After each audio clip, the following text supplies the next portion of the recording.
You ask Tiger to solve. This deals with linear equations with one unknown. The final result is n equals -3. Let's solve it step by step. Simplify the expression. Simplify the arithmetic.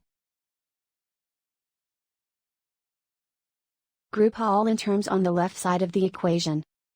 Subtract 8n from both sides. Group like terms. Simplify the arithmetic.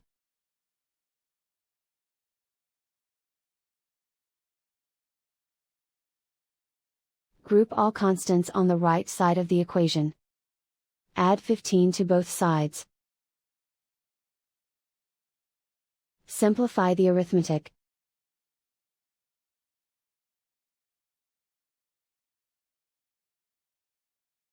Isolate the n. Divide both sides by -5. Cancel out the negatives. Simplify the fraction. Move the negative sign from the denominator to the numerator. Find the greatest common factor of the numerator and denominator. Factor out and cancel the greatest common factor. And so the final result is n equals -3.